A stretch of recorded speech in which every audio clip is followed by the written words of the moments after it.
And finally, she is what really stands out in the last 20 odd years when we know her in public as a public persona, is she's a valiant human being who testified against Mumbai underworld when most men of Bollywood refused to do so.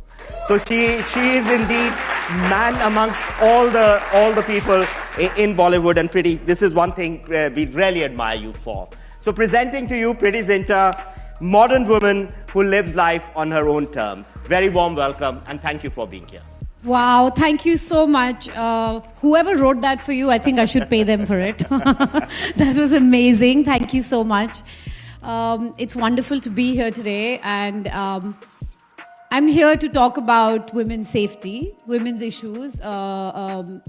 Women's safety is not just a problem in India, it's actually a global issue. But what are we doing for it? How can we be part of it? Is a conversation, it's an ongoing conversation.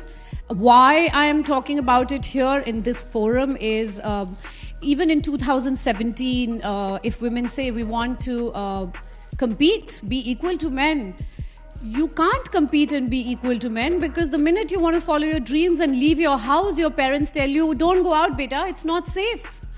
And you can go and work till 6 o'clock, but if you want to work post 6 o'clock, then it's best you don't do it and let someone else do it. So the point is, if you don't have an equal platform and you don't have equal opportunity, how do you strive for that excellence and strive to do well in life? So I don't know if anybody knows about this, but Kavach Safety, should we? Okay, yes. So we have come out with something called Kavach Safety, and I think you as a father, so the one thing I asked Mr. Watts right before entering was like, do you have any daughters? Because if you have daughters, you kind of will understand what I'm saying much more than if you didn't. And he said, yes, I have two. So I had this big grin on my face, and I was like, okay. And before we go into the other serious aspects of it, I just want to say something on a lighthearted note, that behind every successful man, there is a woman. Behind every unsuccessful man, there are two women. But behind every successful woman is a progressive man. It's either her father, it's her brother, it's her husband. So, but he's always progressive. So, should we start? Yeah, sure. So I think first of all, congratulations for launching Kavach Safety. I think it's a fantastic idea.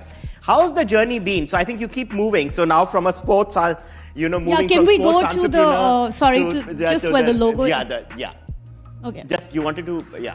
No, so how's the journey been, and what are the first set of people you want to sort of, address amongst women as well? Is there an age group you are targeting first with Kavach, Preity, or is it for everybody? What is it? Well, it is for everybody, but most of all, it's, you see, if you look at sexual crime and you see the reports and stuff, it's mostly younger women, and of course, women going out of their homes. So our first set of people are definitely students, women that work. So going back to my journey, when I first started with this project, and I started, so because I invested in a cricket team, so people now come to me and say, hey, let's invest in a business together. So I said, okay, when we think of something interesting, we'll do it. One fine day I woke up and I said, okay, this is something I want to work on.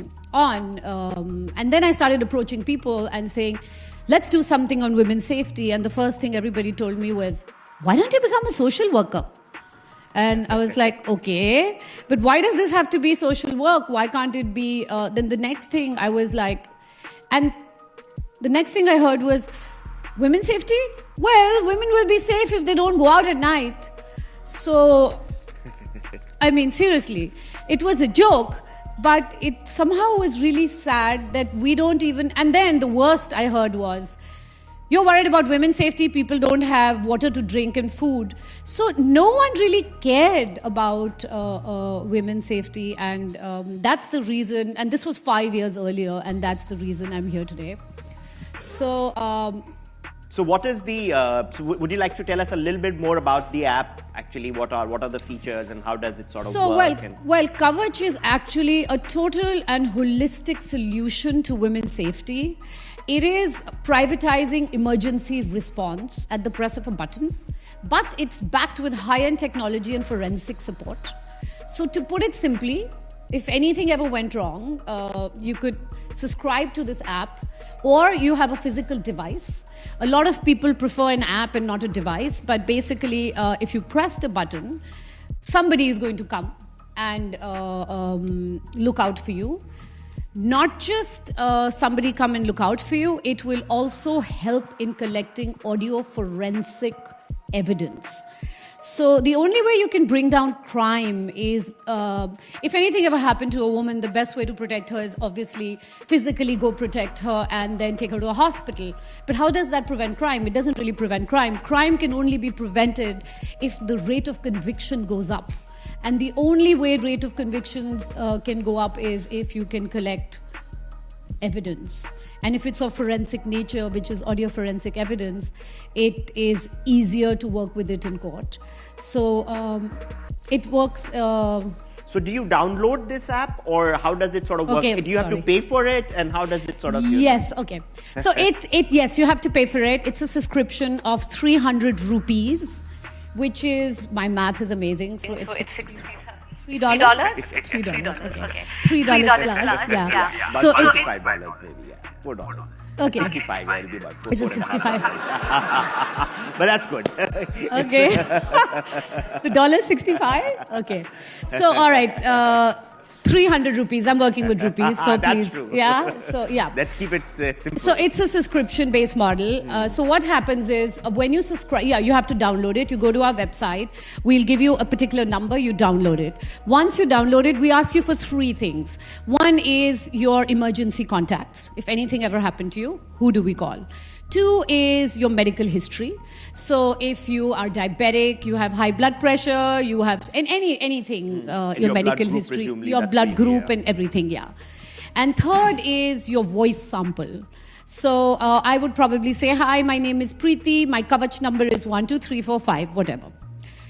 When something goes wrong, you press the button, immediately you can hold it down on your phone and it discreetly sends a message to an emergency operations center, which is not a call center. It is a private emergency operations center. It's not the police. And as soon as they find out there's a problem, they will, within their screen, they will immediately, it geotags you. So they know exactly where you are. If you're walking, you're running, you're moving, you're hiding, A, they know that. And B, as soon as you activate the app, it immediately becomes an audio recorder. So it records everything that's happening in and around you and gets stored in a cloud, which can then be accessed by a forensic unit. Because the way a fingerprint is very unique to you, so is your voice. As soon as the Emergency Operations Center realizes that you're in trouble, the first call goes to the police, which gets recorded because legally you have to call the police. We don't wait for the police to pick up the phone or do anything. As soon as the ring goes, it's recorded. They will immediately send a private response back to you. And the private response will be anything from 2 people to 5 people. They are, let's say they're 5, so there are 3 men, 2 women. The men would be from ex-army, ex-special forces backgrounds. The women will be ex-army medical backgrounds. They will find you how an Ola cab or an Uber will find you, right? They'll find you. They come with body cameras and mics so that if we reach before the police, it's well established that we have not contaminated the crime scene or fiddled with any evidence. They will come and they'll help you record your police statement, hold your hand through your FIR. They'll help you through, take you to the hospital if something is really bad. And all the beginning of it gets covered by insurance, so that if something does happen to you, you don't have to then go into the whole process of giving a bill, finding out how this is and stuff like that, and from victim advocacy. And so even things like victim advocacy and stuff, that's also covered by insurance. So in some ways, it's not just helping a woman, but it's helping a woman with a heart. And at the same time, it's pro-victim, anti-perpetrator. So if you are involved in a crime, you cannot run and you cannot hide. That's super. I think it's a very good idea. I heard you talk about armed forces and special protection group. So any reason you've chosen that and not, there are quite a few specialized people as well in this area now who do exactly this piece actually, you know. So from a security, you know, security is becoming Yes. a full-fledged business, and there are a lot of people who are into security, very specialized, not necessarily. Yes, but if you look at the security business, most of it are ex-army, ex-special forces. So it's like, you know, they've done this all their lives. They are very, they've done it under different circumstances. So my partner in this is a gentleman called Anthony Morehouse. He's Australian and he is an ex-special forces commander. He used to, so he did this for high net worth individuals across the globe in 155 different countries for over 1 million people. They do emergency response. It's obviously more expensive and done for high net worth individuals. So we've brought that down and we're focusing on the women. And yes, my own infrastructure and network in India is very good with the ex-army. My brother's in the army, my dad was in the army, my friends are all there. So it's easier to tap that. And also the fact that they have a very strong discipline and a code of conduct. So that's why.